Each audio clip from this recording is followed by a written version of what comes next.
fight that everybody is talking about that they would eventually want to see is Amanda Nunes at 145 against Kayla Harrison.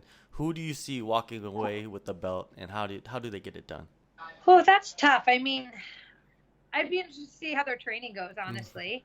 Um, you know, like I know Kayla has made 145, but she's definitely going to be bigger than Amanda. But I would think that for the most part, Amanda would, knowing Kayla's style, Amanda would probably use her striking, stay on the outside, use her strong hips.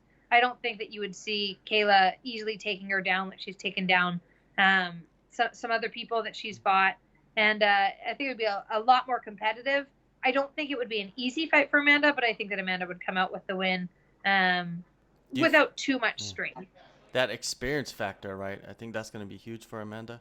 Yeah, I mean the experience, but if you think of Kayla, like she's gone to 2 Olympics, Yeah. or has she gone to 3 Olympics? Yeah. You know, she's had experience competing probably way more than Amanda has. Mm-hmm. If you think of how many matches you have to go to the world trials, to go to the American trials, to go to the Olympic trials, to make it to the Olympics, to fight in the Olympics, judo is scrappy. Like I've never really watched it until this actually the Tokyo Olympics.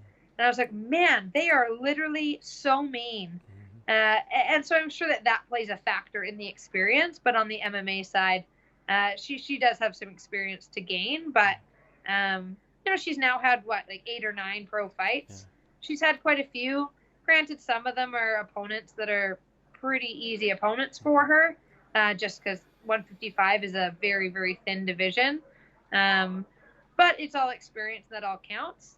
So MMA wise, Amanda's in the lead there, but overall experience, I'd say Kayla's had quite a lot. So I wouldn't count too much of that as a factor, aside from the fact that Amanda's just at this point really comfortable in knowing where her range is for MMA, whereas Kayla's still learning that.